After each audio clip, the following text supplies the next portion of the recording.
ان الدین عند اللہ الاسلام، دین اللہ کے نزدیک اسلام ہے۔ مذہب اس دین تک پہنچنے کا ایک راستہ ہے۔ محنت، توانائی، اخلاص کے ساتھ اس دین تک پہنچانے کے لیے لوگوں کو راستہ بتایا، لوگوں نے ان کی قدردانی کرتے ہوئے اپنے آپ کو ان کے ساتھ منسوب کر دیا۔ ابو حنیفہ رحمۃ اللہ علیہ وہ بھی لوگوں کو قرآن ہی کی طرف بلاتے تھے، تو ان کے ماننے والے، ان کے شاگردوں نے اپنے آپ کو مذہب حنفی کے ساتھ منسوب کرتے ہوئے یہ فرمایا، ہم امام ابو حنیفہ کے راستے پر چل رہے ہیں۔ اللہ کی کتاب اور جس پر اللہ کی کتاب نازل ہوئی، جن کی زبان سے یہ الفاظ نکلے کہ یہ اللہ کی کتاب ہے، محمد صلی اللہ علیہ وسلم نے یہ کہا ہے کہ اللہ اس کائنات کو بنانے والا ہے۔ یہ قرآن اور صاحب قرآن، اللہ کا کلام اور محمد عربی صلی اللہ علیہ وسلم، یہی بنیاد ہیں۔ امام ابو حنیفہ نے لوگوں کو ان دونوں بنیادوں کی طرف بلایا اور ان کے راستے کو لوگوں نے ان کے راستے کے ساتھ منسوب کر دیا۔ مذہب کا نام ابو حنیفہ کے ساتھ مذہب حنفی بن گیا۔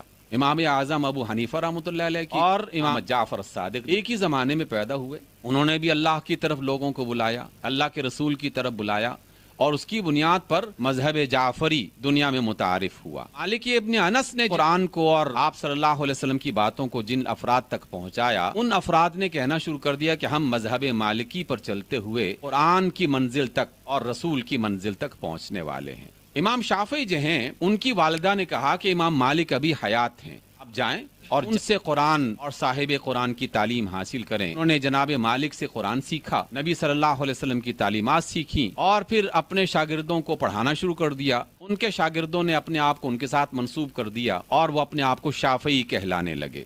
پھر اسی کے قریب کے زمانے میں ایک اور ہستی آئی اور انہوں نے قرآن مجید سیکھا اور صاحب قرآن کی تعلیمات کو سیکھا ابو حنیفہ کے شاگرد امام ابو یوسف اور امام محمد سے۔ ان شخصیت کا نام ہے احمد ابن حنبل، اور یہ قرآن اور سنت سیکھ کر لوگوں کو سکھاتے رہے، اور ان کے شاگردوں نے کہا کہ ہم احمد ابن حنبل کے راستے پر، یعنی مذہب حنبلی کے راستے پر ہم چلنے والے ہیں، منزل سب کی ایک ہے اور وہ ہے قرآن اور صاحب قرآن۔